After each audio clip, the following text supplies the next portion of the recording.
Today I'm going to talk about my very beautiful, very painful spiritual journey.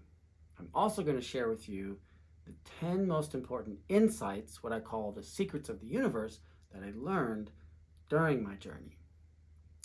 Now, in the past, when I told people about my spiritual journey, they either didn't believe me because it's kind of extreme, or they would say that I'm out of my mind. And I realized that makes sense because it took a lot of work to get out of my mind, if you know what I mean. We learn so much about ourselves from hearing about other people's journeys.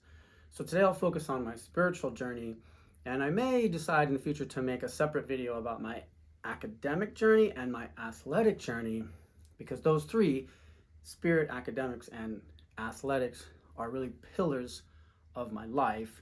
It's just tough to interweave them into one cohesive narrative. So the real intense time in my life was my early 30s, which were the most painful but also the most remarkable time of my life. And it's often called, what happened to me is often called a dark night of the soul. And I was just amazed at what was happening to me and through me. And I was really flying blind. I had never heard about or read about what was happening to me.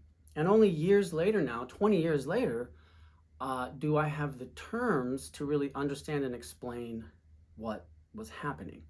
And so it was basically a combination of a few things. At first, it was like a Kundalini awakening, which is the awakening of the spiritual energy in your body. And it often felt like shock waves and surges, unbearable surges of energy coming through me.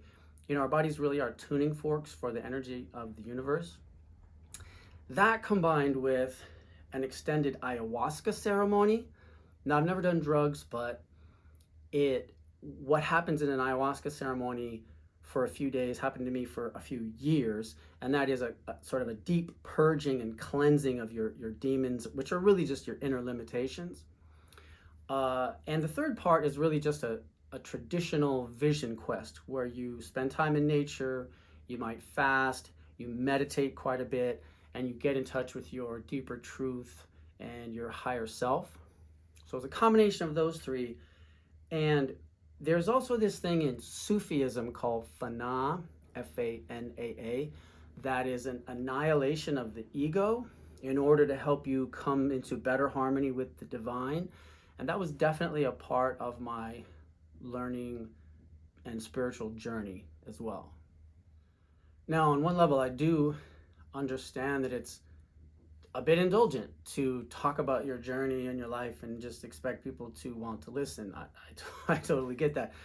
In my case, my journey was so extreme that I was quite hesitant to share about it. I mean, the initial spiritual explosions happened about 20 years ago, and only now am I becoming ready to really share what happened.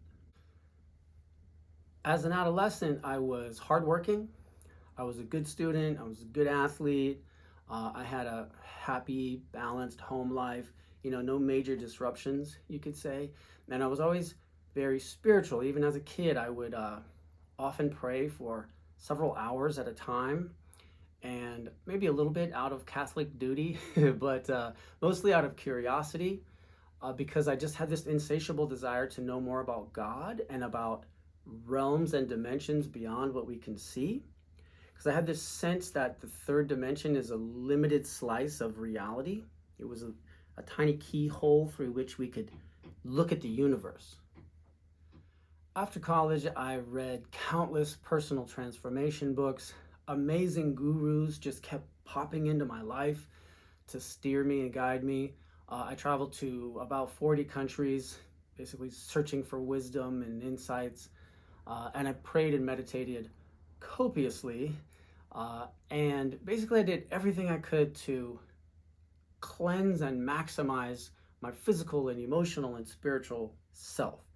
So it's basically the standard Western person's soul searching journey. And many do it, and it's amazing. But then in my early 30s, the lightning bolt hit me. and I was no longer on a standard journey.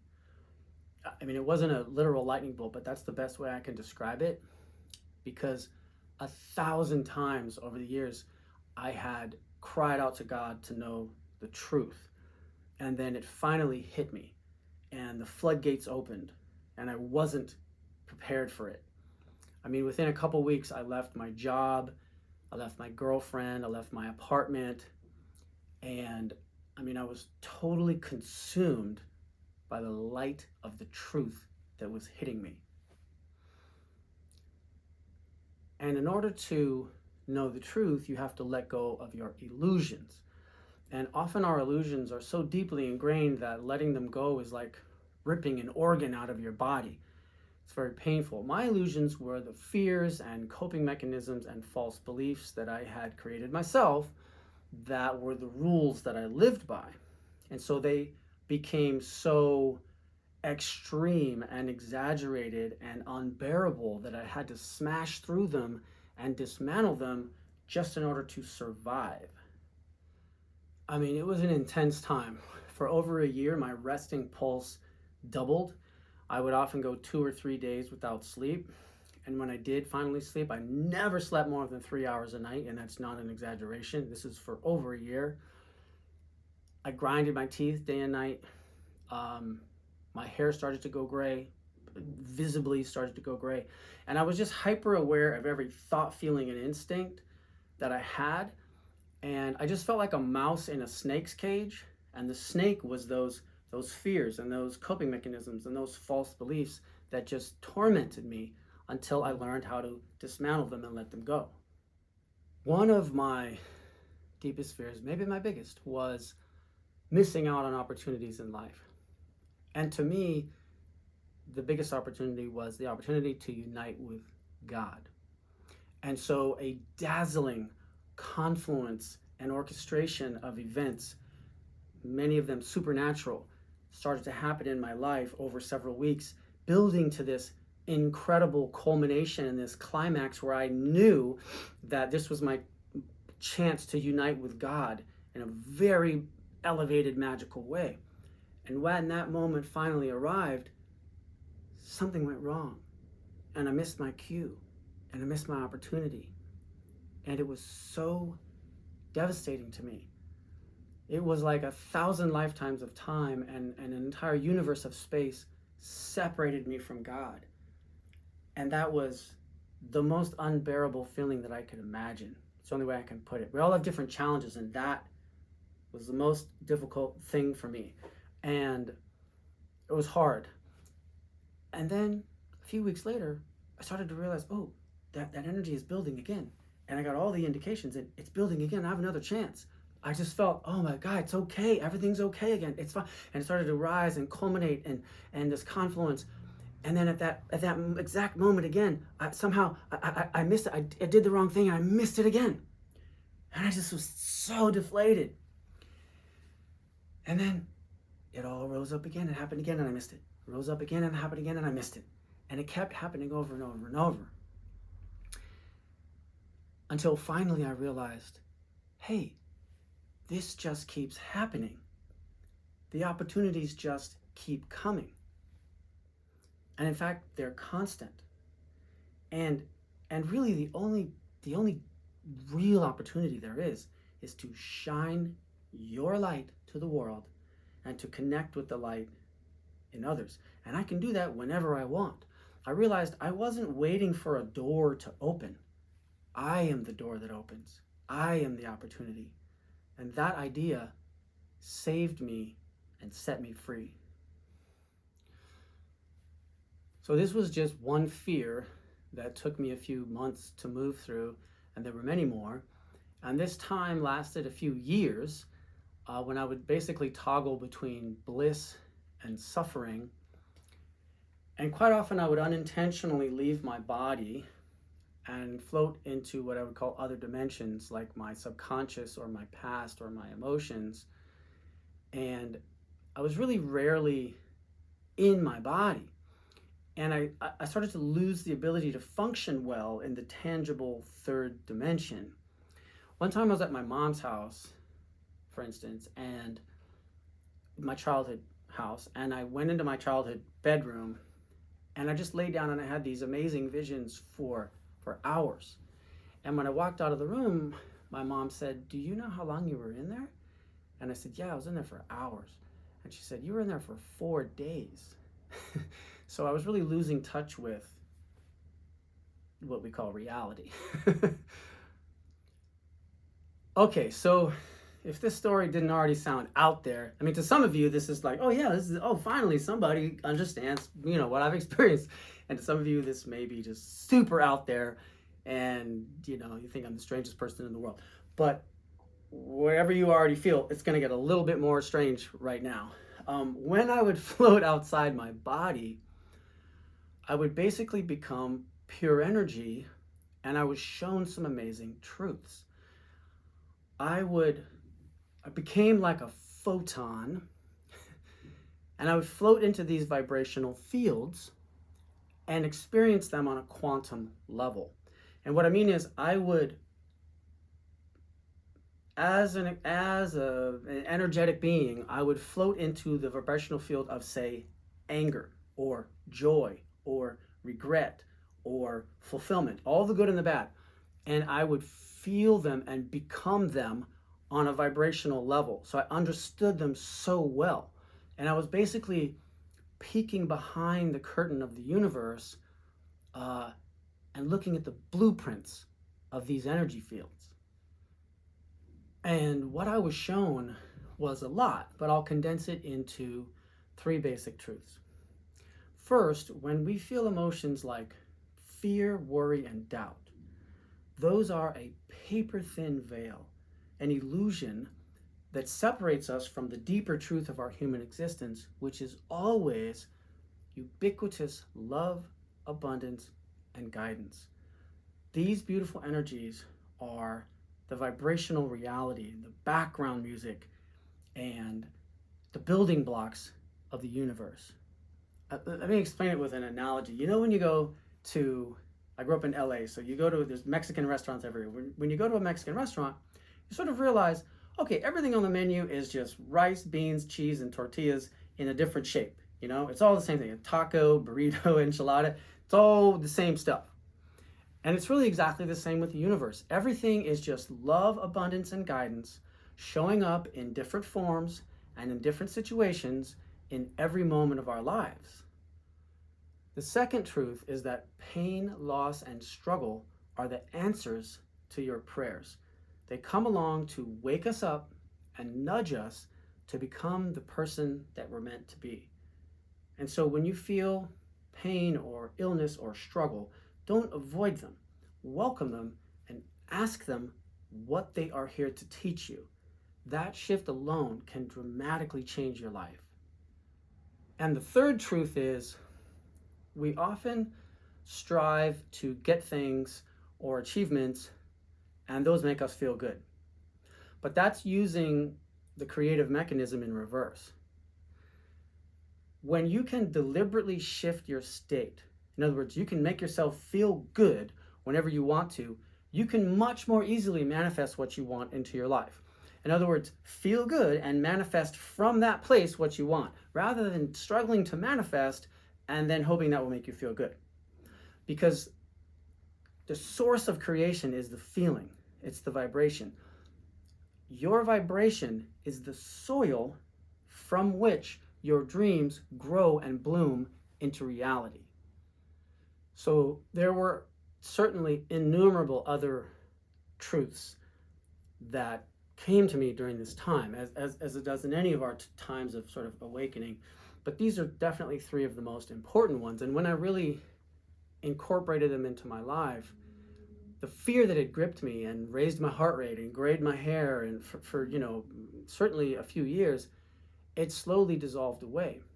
And it was like I was seeing through the matrix. Now, during this time, something else significant emerged in me. I developed an intuitive ability. And all of us have this to some extent, but during this time, it developed in me quite rapidly, basically out of necessity. So I became somewhat clairaudient, and claircognizant. Clairvoyant means clear seeing, kind of the classic idea of what we think of someone who's psychic. Clairaudient means you hear clear guidance, and claircognizant means clear understanding, clear knowing. And so for a scientific, academic, very logical person, this transition for me was difficult because I had to stop relying on my mind and rely almost exclusively on my feelings and intuition, because there was so much that I wanted to know, and I could tell that it was just far beyond what my mind was capable of perceiving. Let me give you an example. Now, to some people, this will sound amazing, and to others, this will sound blasphemous. So I completely acknowledge that I may lose some of you at this point. I used to ask questions out loud to God and to the universe quite often. And one night, I was so desperate for guidance. You know those nights. And I asked a question out loud, and I heard a response. I still remember that night. I remember where I was. I was parked in my terrible beat-up Toyota Corolla on Dwight Avenue in Berkeley, California, and I heard a voice respond to me. It was a very wise, loving voice that gave me a beautiful answer to my question. And so I asked another question, and I got an answer, and another, and I got an answer. And in the days that followed, I would just do this for hours, and I would ask questions and get these answers, and I started to write down the questions and the answers in these conversations with this ethereal voice. And when the voice would come to me and I would feel these answers come through me, it was the best feeling in the world. It was like how you feel on Christmas morning, that feeling, and like hitting a home run, and like at the end of summer camp when you haven't seen your parents and you see them and you go hug them. It was a combination of all those feelings. It was the best feeling to just drink in this wisdom and love and guidance. I would just wanted to stay there forever. And so I would, and eventually, even when I didn't ask questions, the voice would just talk to me and just guide me. And so I would write down the answers to what it was saying on napkins and receipts and anything that was around, just scrambling, until I said, well, I gotta buy some journals. So I bought some journals and I started filling these journals. And then I realized, gosh, I need bigger journals, full-size journals, because I have so much to write. And so I started filling those. And I remember sometimes the most I would write was about 30 pages a day, which is a lot of, this is pen and paper. And sometimes I write much less, but I would always write, And I remember at the end, I still do this, not as intensively as then. Now it's mostly digital, but I remember looking back and looking at those journals, and I still have them, and I estimated that I filled about 1,500 pages. So it was just pouring out of me. But who were these conversations with? What was this voice?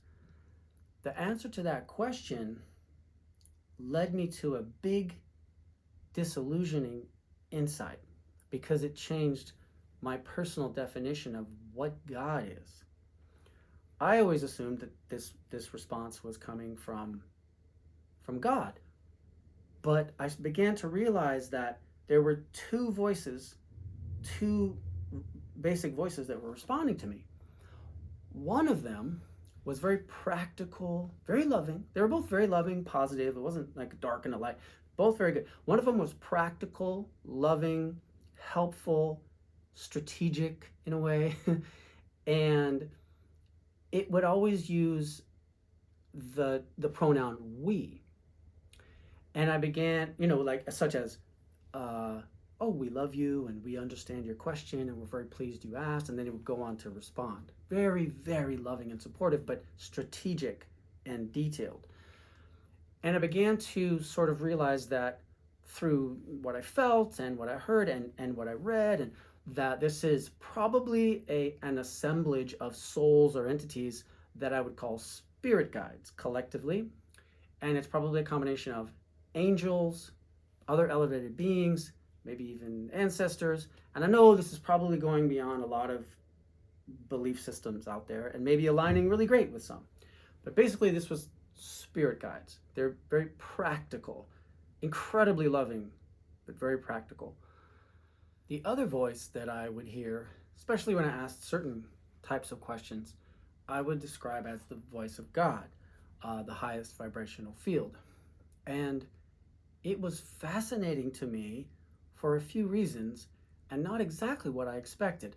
What didn't surprise me was that it was the most wise, loving, peaceful voice and words that I had ever heard in my life. What did surprise me was that it was often, or sometimes, humorous, and it was also indifferent to what I did or chose. It was indifferent to when I had questions about what I should do in my life. It was relatively indifferent, but it would offer me the most brilliant guidance and such amazing perspectives on life. It just wouldn't get into the details of what I should actually choose. And I began to realize this is just an amazing example of unconditional love. As human beings, we're sort of conditioned to think that when somebody loves us, they selfishly want us to love them back and they want certain positive outcomes for us. But I didn't get that feeling from God. I felt like the vibe was, and the words would sort of say this, that whatever I chose, I would be okay, and I would eventually get to where I was going. And I don't mean to say that, we can all just go rape and murder each other and everything's fine in God's eyes. I mean that only through freely experimenting with different ways of being and living can we truly come to the conclusion that being honest and loving and divine actually feels best. And coming to that realization through free will is infinitely more powerful than coming to that out of obedience. And so at first this indifference that I felt made me feel sort of empty and unmoored. But eventually I realized how incredibly grand and advanced and powerful this experience of totally unconditional love really was. And so it goes without saying that each of us and basically everything in existence communicates with God in some way. It might be through words or through feelings or inspiration or through music. God is so dynamic and she meets us where we are. She, he, it, all these words can be so limiting, right? And if you're an atheist, maybe you want to replace the idea of, or the word God with the highest vibrational frequency, or maybe the most elevated human instincts of love or harmony or creativity. Now, back to what I was talking about a few minutes ago, that in order to know the truth, first you have to let go of your illusions. So I spent a few years, I really still am in this mode. We're always in the mode of letting go of illusions, but spent a few years very intensively having my illusions and limiting beliefs ripped out of me and burned out of me. But at the same time, I was having these amazing conversations with God and what I call my spirit guides. Now, in order to remain in that highly intuitive state, I basically relinquished the ability to function well in the third dimensional tangible reality for a few years. The person that undoubtedly helped me the most during this time was my sister Steph. She somehow just knew what I needed and had an incredible capacity for compassion and nurturing. And I was not easy to be around for most of this time. And so I'm incredibly grateful to her. And she's a gift from God for this and for many other reasons. And anyone that knows us knows that we're just brother, sister, soulmates. My wife, my future wife, Chanel, also I met during this storm in my life. And she was incredibly stable and like a rock for me.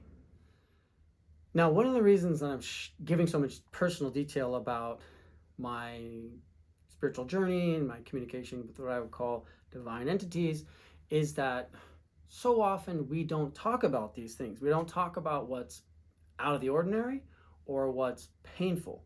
And so millions of us have experiences that are painful or out of the ordinary, but we can often feel alone or confused because we don't think other people are having them. And so I'm sharing all of this so that we can expand what we think is possible or normal. So after these handful of years of really intense spiritual awakening, I started to re-enter sort of real life again. But coming back into the tangible physical world and functioning there was difficult. It was a rough transition. And it was tough to get a grip on reality as we know it. Because what was happening in other dimensions was just as real to me as what was happening in front of me in the third dimension.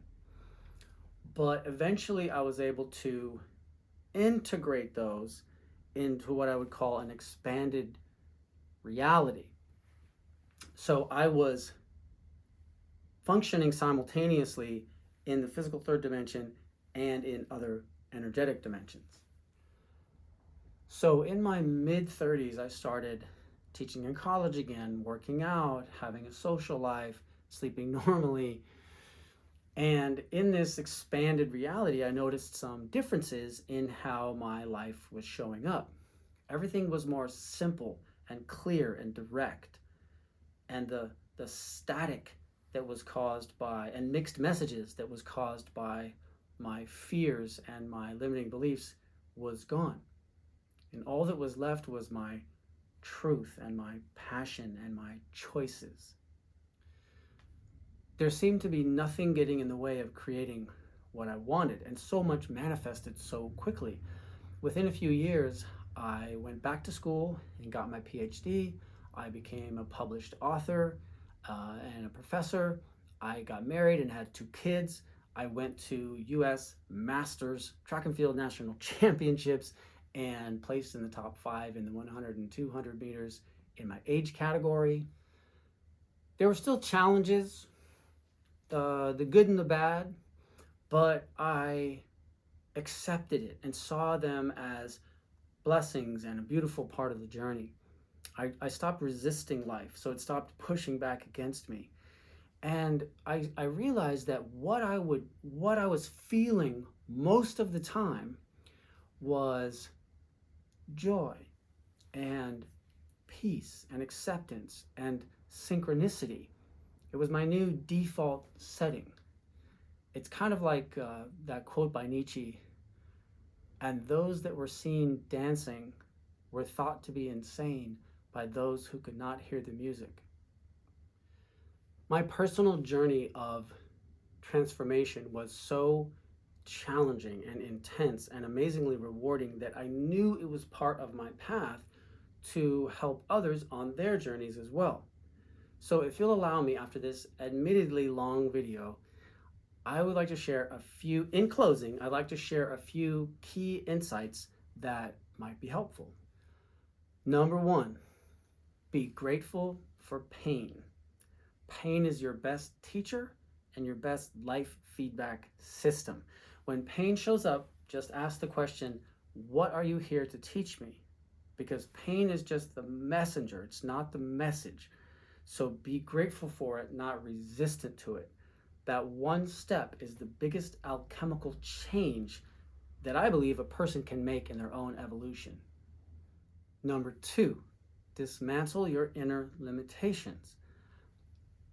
Essentially, everything that holds us back is within us and created by us. So rather than cursing an unfortunate event or illness or your nemesis at work, realize that your blockages come from inside you. And the main culprits are limiting some subconscious beliefs that we ourselves create when we're young. And it's actually fairly straightforward how to identify them, dismantle them, and replace them. Number 3, leave space for God. This life is divinely designed to be collaborative. So don't try to do everything yourself and don't force it. Work diligently, but not desperately.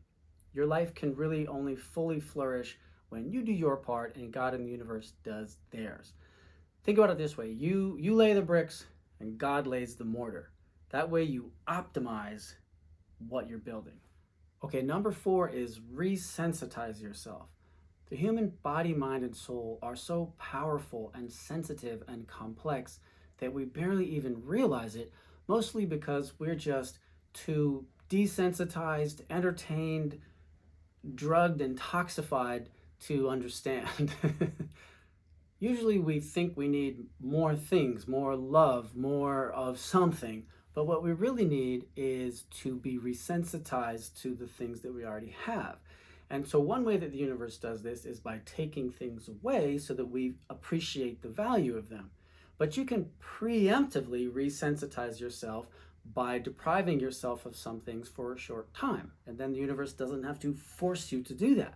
So for instance, you can do a 3-day fast, not eat anything.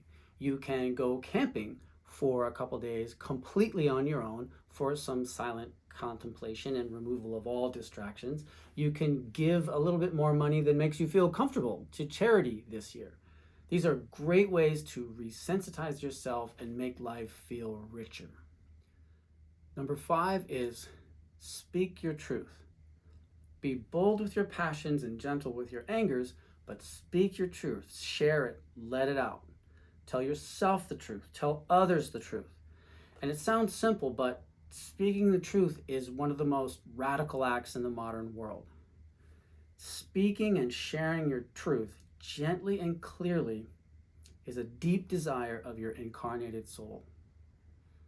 Number 6 is realize that everything is working in your favor all the time.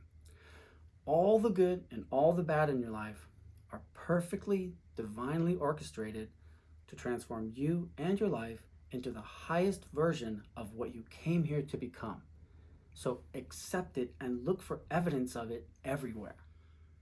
And last, if pain is your greatest teacher, then let joy and passion be your compass.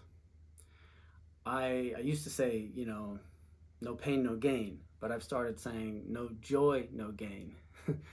Because when you feel deep joy and true passion, that's your higher self and God being expressed through you. That's your truest essence. So follow that and cultivate it, and it will turn into the fulfilling, amazing life that you were put here to live.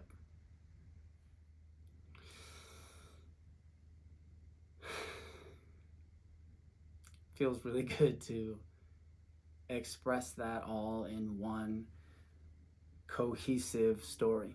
I don't think I've ever done that before, and this all happened about 20 years ago.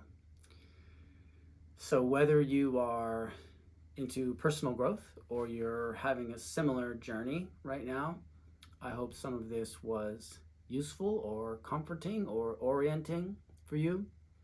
There's a lot more on my YouTube channel and my website.